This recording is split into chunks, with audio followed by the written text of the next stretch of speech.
ছাত্রছাত্রীদের উদ্দেশ্যে আমি আজকের দিন সম্পর্কে কতকগুলো কথা বলবো। সম্মানীয়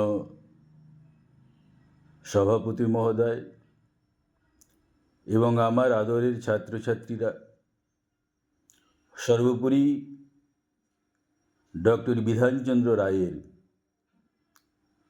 পদযুগলে প্রণাম। তো আজকে আমরা যে উদ্দেশ্যে মিলিত হয়েছি সেটা হচ্ছে ডক্টর বিধানচন্দ্র রায়ের 145তম জন্মদিন। আমরা জানি আজকের দিন অর্থাৎ 1 জুলাই, এই দিনটিতে ডক্টর বিধানচন্দ্র রায় জন্মেছিলেন, আবার এই দিনটিতে তিনি মৃত্যুবরণ করেছেন। তাহলে এই বিধানচন্দ্র রায় কে ছিলেন? 80 বছর বেঁচে ছিলেন তিনি। 1882 খ্রিস্টাব্দের 1 জুলাই জন্মগ্রহণ করেছেন এবং 1962 খ্রিস্টাব্দের 1 জুলাই মৃত্যুবরণ করেছেন। তিনি হলেন পশ্চিমবঙ্গের রূপকার, তাকে পশ্চিমবঙ্গের স্থপতিও বলা চলে। দেশ যখন ভাগ হলো 1947 সালে, তখন দেশের অর্থনীতি, সাংস্কৃতিক প্রেক্ষাপট, সামাজিক অবস্থা এগুলো ভীষণ দুর্বিষহ ছিল। তাই এগুলো সংস্কারের দিকে তিনি মন দিয়েছিলেন। নিত্য নতুন শিল্প তৈরি করার ভাবনা তার মাথায় ছিল। বড় বড় শহর তৈরি করেছেন যেগুলো মানুষের কাজে আসবে। কল্যাণী শহর গড়েছেন, বিধাননগর বর্তমানে সল্টলেক এটা তৈরি করেছেন, দুর্গাপুর তৈরি করেছেন, এগুলো তিনি তৈরি করেছেন। এমনকি ক্যান্সার হাসপাতাল চিত্তরঞ্জন, টিবি হাসপাতাল, এই সমস্তগুলোর রূপকার ছিলেন তিনি। জওহরলাল নেহেরু তখন ভারতের প্রধানমন্ত্রী, আর বিধানচন্দ্র রায় পশ্চিমবঙ্গের দ্বিতীয় মুখ্যমন্ত্রী 1948 খ্রিস্টাব্দ থেকে। তো জওহরলাল নেহেরু বিধানচন্দ্র রায়কে চিঠি লিখলেন যে পশ্চিমবঙ্গের কি অবস্থা, কি নেই বলে তোমার মনে হচ্ছে। তখন বিধানচন্দ্র রায় বললেন, এখানে খাবারের সমস্যা আছে, এখানে বাসস্থানের সমস্যা আছে, এখানে পড়ার সমস্যা আছে, অনেক কিছু সমস্যার মধ্য দিয়ে পশ্চিমবঙ্গ চলছে। উদ্বাস্তু সমস্যা তো আছেই। পশ্চিমবঙ্গের হুড়হুড় করে উদ্বাস্তুরা, হিন্দু উদ্বাস্তুরা আসছে, তাদের বাসস্থান দিতে হবে, তাদের খাবার দিতে হবে, তাদের উপযুক্ত করে রাখতে হবে, বিভিন্ন পিএল হোমে তাদের পাঠাতে হবে। এই অবস্থাতে অনেক মানুষ আসছে, তারা পায়ে হেঁটে, গরুর গাড়িতে, ট্রেনের ছাদে চেপে এবং রাস্তায় আস্তে আস্তে অনেক মানুষ মারা যাচ্ছে।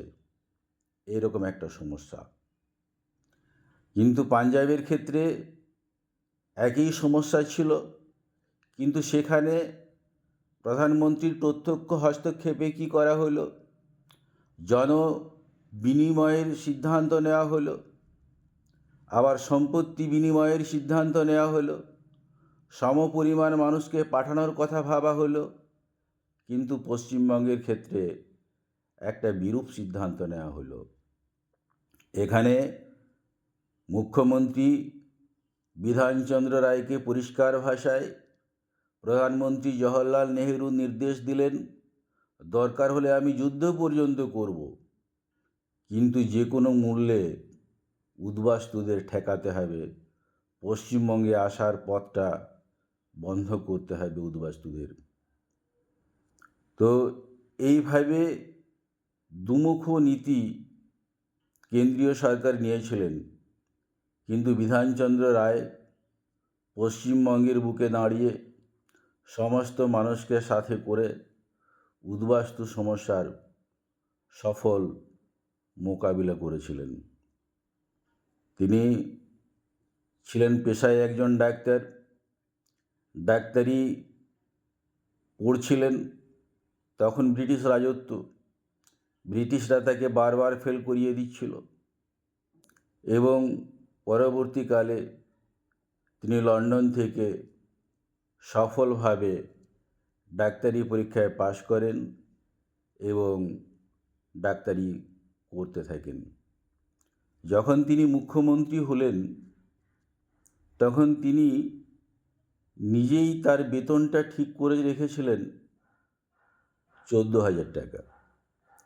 তখনকার দিনে 14,000 টাকা মানে মনে হতে পারে যে অনেক টাকা, কিন্তু পাশাপাশি এটাও ভাবার, এর আগের মাসে তিনি ডাক্তারি করে প্রায় 40,000 টাকা রোজগার করেছিলেন।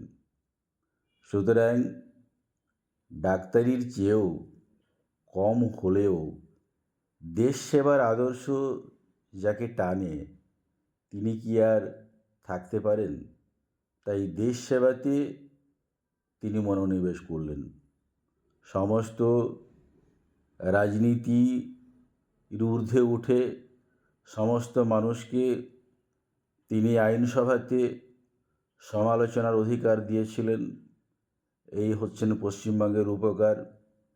তিনি বাঁকুড়া জেলাতে মুকুটমণিপুর ড্যাম, যেখান থেকে জলসেচ হয় একটা বিশাল পরিমাণে, সেই মুকুটমণিপুরের ড্যাম তিনি তৈরি করেছিলেন। এটা একটা সেই সময়ের একটা যুগান্তকারী সূচনা বলা যেতে পারে এবং তিনি প্রমাণ করেছিলেন যে তিনি সত্যিই তার মা অঘোর কামিনী দেবীর সুসন্তান, এটা তিনি প্রমাণ করেছিলেন। তো যাই হোক, আজকে 145তম জন্মদিনে ডক্টর বিধানচন্দ্র রায়কে আমরা শ্রদ্ধার সঙ্গে স্মরণ করি। একজন ভালো চিকিৎসক ছিলেন। একটা উদাহরণ দিলেই বোঝা যাবে তিনি কেমন চিকিৎসক ছিলেন। তিনি জওহরলাল নেহেরু চিকিৎসা করেছেন, মহাত্মা গান্ধীর চিকিৎসা করেছেন, ইন্দিরা গান্ধীর চিকিৎসা করেছেন। একজন ভালো চিকিৎসক ছিলেন। তো যখন মুখ্যমন্ত্রী হলেন, ডাক্তারি নেশা তিনি ছাড়তে পারেননি। তিনি ডাক্তারি করবেন ঠিক করলেন, কিন্তু সেটা বিনে পয়সাতে এবং দিনে 16 জনের বেশি রোগী দেখবেন না। একদিন হয়েছে কি, একজন পেশেন্ট এলো, তার কানটা মারাত্মক পরিমাণে ফুলে গেছে, যন্ত্রণায় ছটফট করছে, দাঁড়াতে পারছে না, অথচ 16 জন রোগী তখন দেখা হয়ে গেছে। এই রকম এক অবস্থাতে কম্পাউন্ডার বলছে কিছুতেই করা যাবে না। শেষ পর্যন্ত রোগীর যন্ত্রণাটা দেখে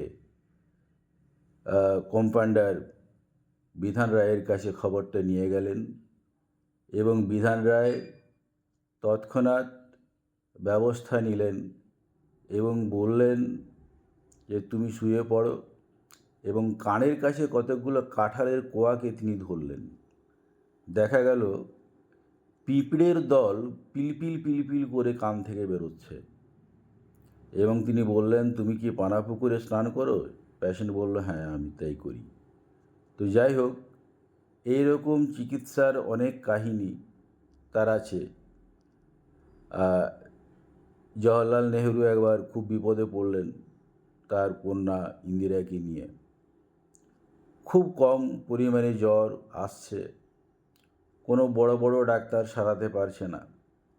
এই অবস্থায় বিধানচন্দ্র রায়ের দ্বারস্থ হলেন জওহরলাল নেহেরু এবং জওহরলাল নেহেরু দ্বারস্থ হওয়ার পরে বিধানচন্দ্র রায় ইন্দিরা গান্ধীকে দেখে বললেন, তুমি 7 দিন একই সময়ে 7টা ডাব খাবে, একটা একটা করে। এবং তারপরে দেখা গেল ইন্দিরা গান্ধীর সেই যে ছোট একটু একটু করে জ্বর আসছে, সেই জ্বরটা পুরোপুরি চলে গেল। তো এই হচ্ছেন চিকিৎসক বিধানচন্দ্র রায়। তো আজকে সঙ্গত কারণেই তার জন্ম এবং মৃত্যু দিনটাকে ডক্টরস ডে হিসেবে পশ্চিমবঙ্গ সরকার উদযাপন করে থাকে।